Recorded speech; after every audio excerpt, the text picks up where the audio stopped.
as we enter the era of globalization in India and also across the world, and as you said, the fall of Soviet Union, the uh, so-called coming to end the Cold War, which was there was no Cold War, but it was called a Cold War. At international level, they needed to create another enemy because till then Soviet Union was an enemy, and everything was done in the name of safeguarding everybody else. Because they also created a fear psychosis in the name of Soviet Union, and people lived in fear. And that is why they supported all the regimes which were highly oppressive.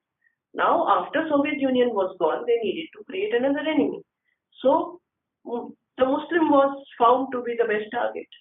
And whether by then already Afghanistan, the Taliban were being funded and by created and funded, not only funded, created and funded by the US.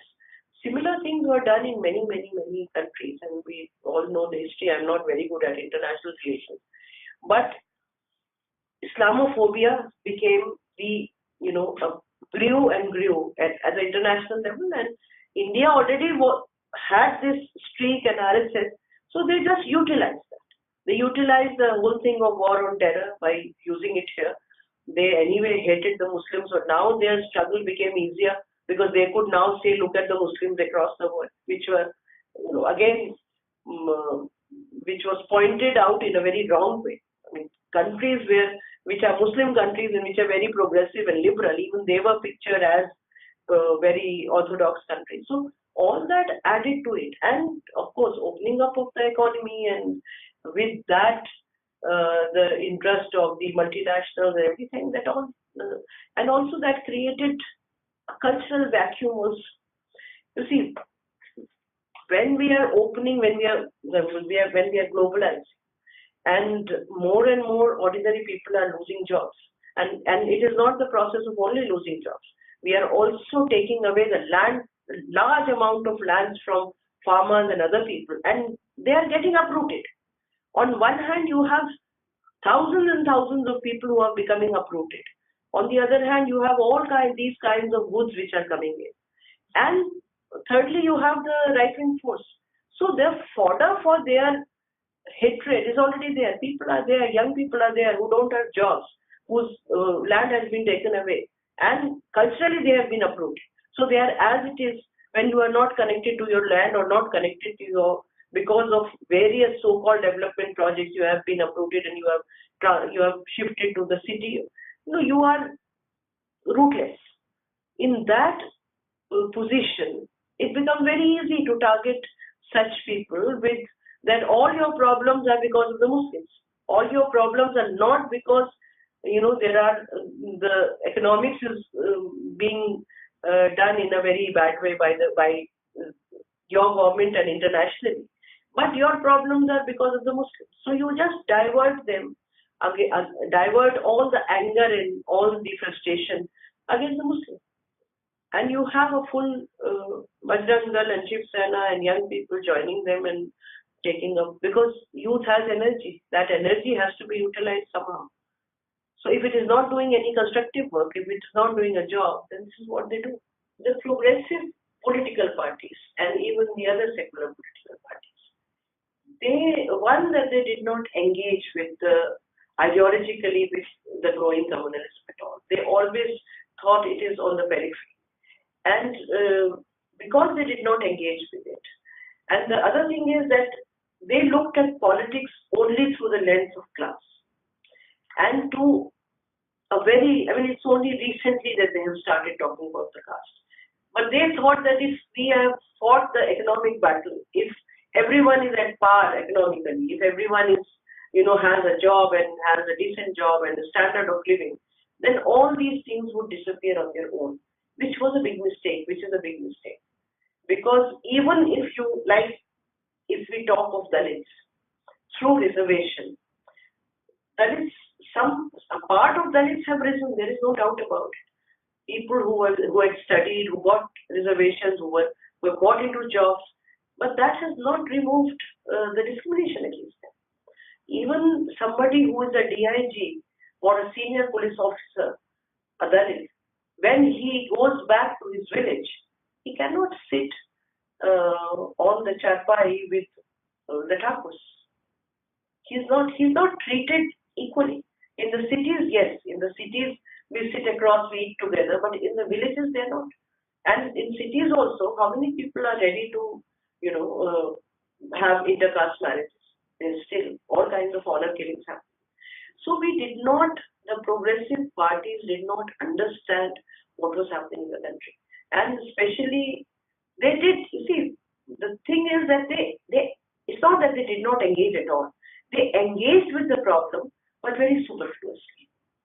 If something happens, there's a riot happening, something, they would do, the central committee would meet, give a resolution, they will do a press conference. I always talk about Gramstein in this case. Gramstein and his two sons were burned down. After that, the reaction of most of the political parties, organizations was press conferences, statements condemning that. But what did the VHP do? They printed 5 million leaflets, brochures actually, against the Prime Minister, at that time Vajpayee was there. He said there should be a national debate on conversion. He did not condemn the killing. He did not, there should be a national debate on conversion. Implying that he was killed because he was converted. And then the VHP prints 5 million leaflets on against Christians and conversion, and they are distributed. So while our statements condemning the killing will be shown on television, will be printed in the newspaper, it will go to some people's house. But this leaflet spreading hatred will reach every single household in that area without doing any effort. It will be delivered to your house, the leaflet, and you will read it. And these leaflets over years have spread hatred. I have personally seen leaflets, VHP leaflets, addressed to doctors, giving instructions on how they should give medicines which are outdated, which the date has expired medicines, to the Muslim patients. In fact, it's a long leaflet. Or the leaflet which is propagating the love jihad stories. They were being distributed in Gujarat much before we started hearing about love jihad. So building this whole theory. So they have worked extensively while the progressive parties have not engaged at all. Progressive parties till very recently, I'll tell you, in 2008, when we did the first tribunal saying that these cases are false and these boys, Muslim boys who have been arrested in terror, they are all innocent boys.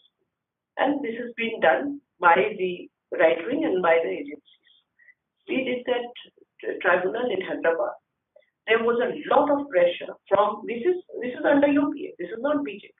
There was a lot of pressure from agencies to cancel that. On the venue, on the jury. In fact, one of the people who had to come on the jury and he was still in service, he was told not to come. Huge amount of pressure. There were cameras put by the agencies. At that time, of course, officially I was not called by the party. I was not even a member. But they asked my sister to call me. And I guess that they had asked. Otherwise, on her own, she wouldn't have called me. And she said, what are you doing? You don't know politics. You are getting into an area and these are terrorists and you are standing with them. And I said, let's talk after 5 years. Because unfortunately, the left understands the situation, communal situation only after 5 years. So we will talk after 5 years. And after 5 years, they've understood that yes, these boys were innocent and they have been going around to the president and other places with Amir and they have gone to Ishtar Jahan's house and so on and so forth. But it took them 5 years to understand that they were fake encounters, that there were people being arrested on false charges, that all this was all done by the right wing. They have not engaged, they have not gone deeply. And even today, as we sit here and talk, the left does not understand the urgency of the situation. It does not understand the gravity of the infiltration by the RSS into the society.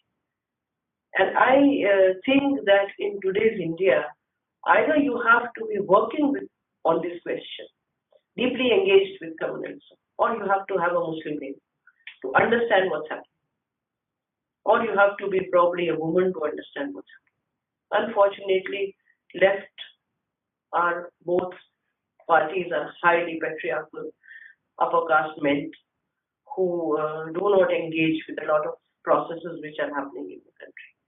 And I think they need to relook at this. They really seriously need to relook at what they are doing and what is their engagement with governance. If they don't understand the problem, they will never be able to fight it. We have to understand the caste politics.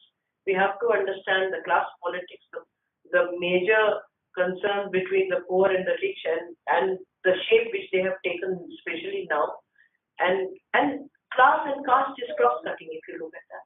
We have to understand the gender politics, because unless it is fought and gender lens is included, again, you will not be able to defeat them.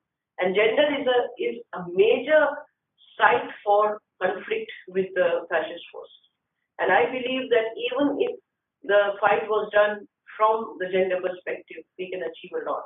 Keeping together caste and class and economic value and fighting communals. But you can't separate them, that we can fight as Hindus, we can fight as Muslims. No, you can't.